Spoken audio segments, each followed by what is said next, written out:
Hello friends, welcome back to information group.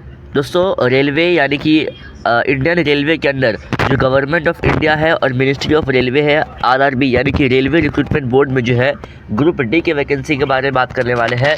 जो group D की vacancy है जिसका नोटिफिकेशन शॉर्ट नोटिफिकेशन और जो यहाँ पर एम्प्लॉयमेंट न्यूज़ यानी कि रोजगार समाचार में 2025 में आ गया था इसका नोटिफिकेशन, शॉर्ट नोटिफिकेशन 2025 के दिसंबर के मंथ में। और अभी जो है इसका जनवरी में जो है इसका नोटिफिकेशन आ चुका है, एकदम डिटेल नोटिफिकेशन जो कि एकदम इसका जो ऑफिशियल है वो आज की इस वीडियो में समझने वाले कि क्या है वैकेंसी है, कौन लोग इसमें अप्लाई कर सकते हैं।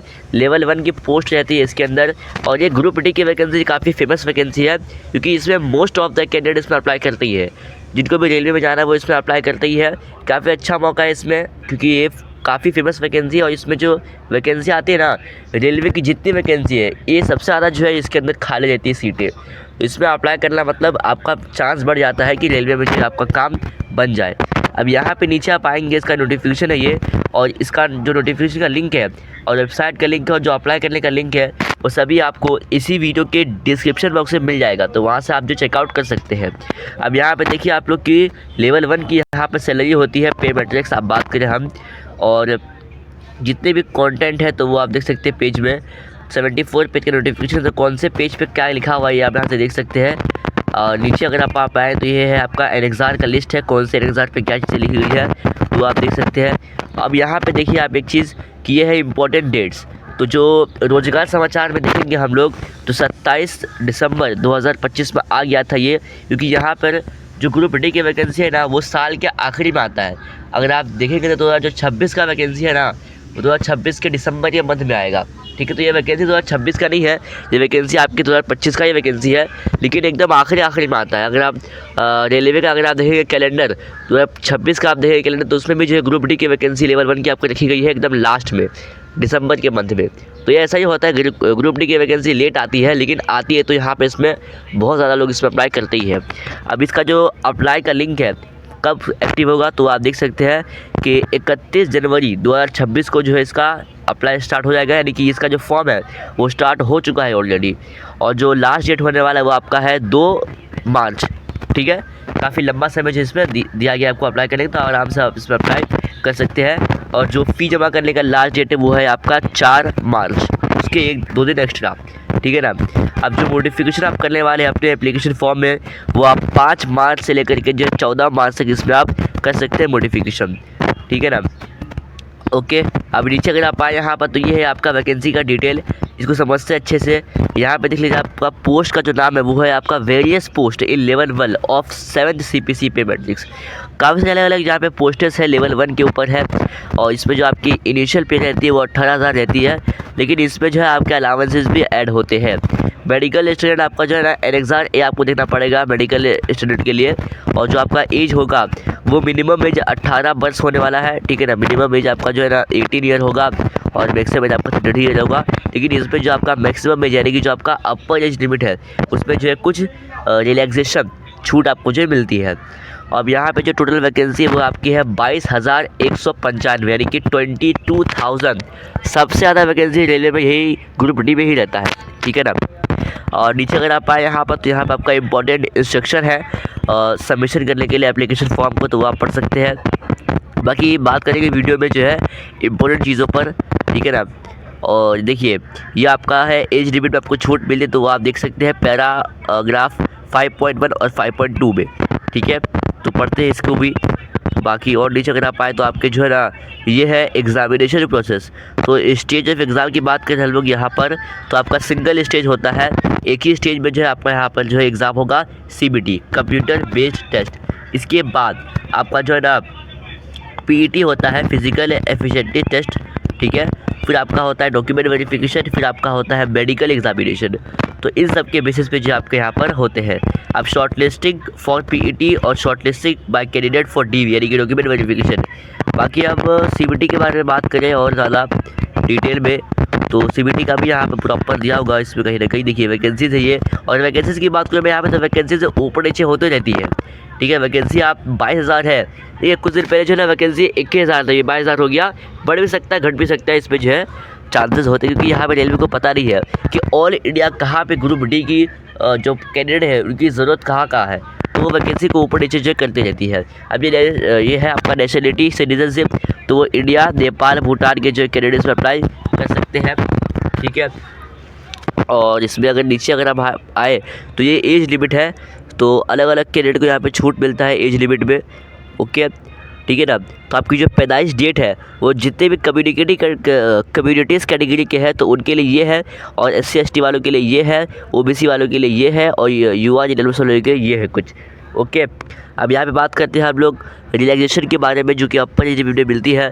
तो OBC या NCL वालों को 3 साल की छूट मिलती है, SC ST वालों को जो है 5 साल की छूट मिलती है।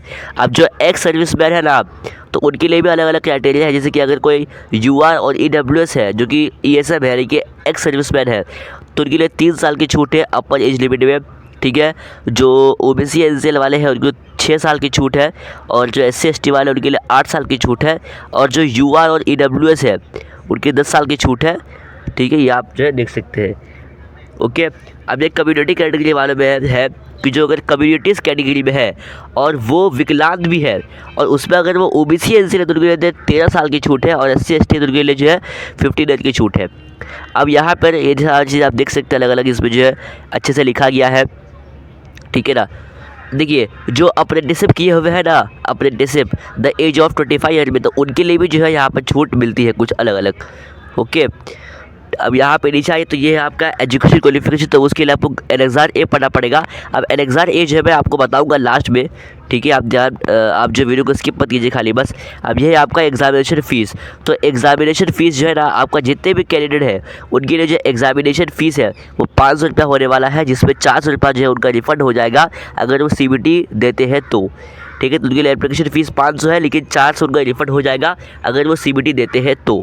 अब जो SC ST कैंडिडेट है, एक्स सर्विसमैन है, विकलांग है, फीमेल है, ट्रांसजेंडर है, माइनॉरिटी और इकोनॉमिकल बैकवर्ड क्लास EBC है, तो उनके लिए एप्लीकेशन फ़ीस 250 रुपया है, और उनका 250 रुपया रिफंड हो जाएगा अगर वो CBT एग्ज़ाम देते हैं तो, ठीक है। तो CBT देने का भी फ़ायदा यहाँ पर होता है।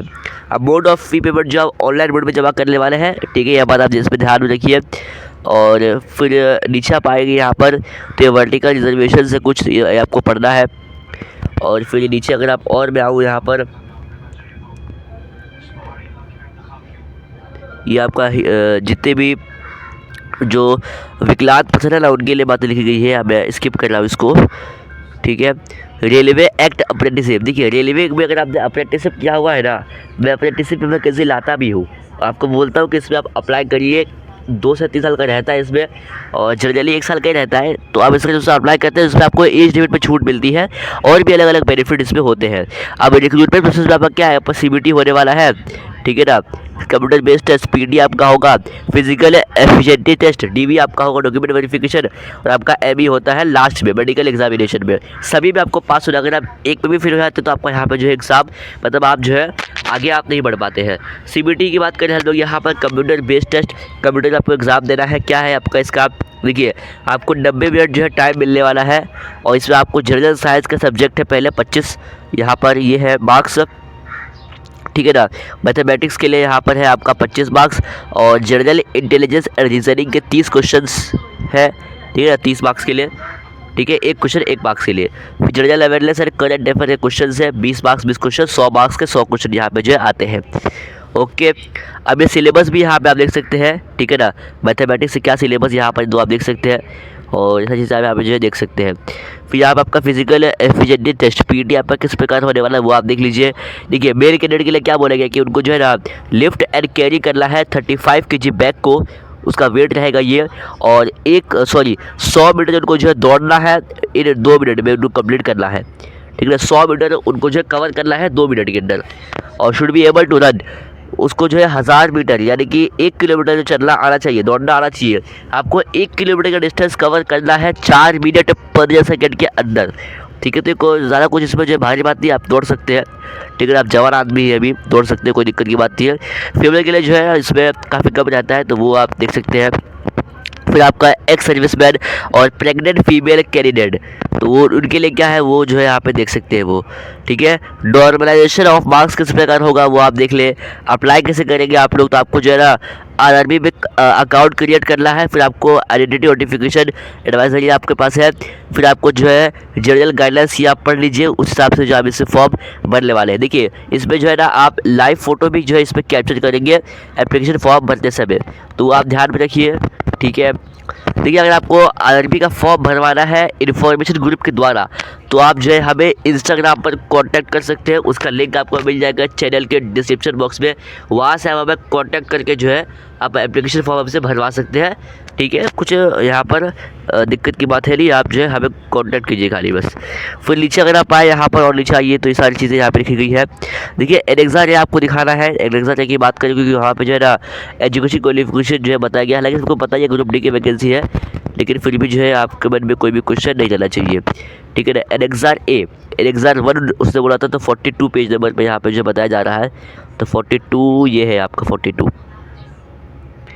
तो यहाँ पे कास्ट सर्टिफिकेट यहाँ पे लिखा हुआ है कुछ, एनेक्सार ए उसने बोला था, एनेक्सार 1 मैंने खोल दिया। देखिए एनेक्सार ए 57 पेज नंबर पे यहाँ पे जो बताया जा रहा है कुछ, ये आपका 57 है ये। ठीक है, ओके, तो ये है क्वालिफिकेशन। अब यहाँ पे देख लीजिए आप एक चीज़ कि जितने भी आपके पोस्ट पैरामीटर्स है तो वो आप देखिए, और डिपार्टमेंट कौन सा है देखिए, और सब डिपार्टमेंट कौन सा है वो देखिए, डिज़ाइनेशन देखिए।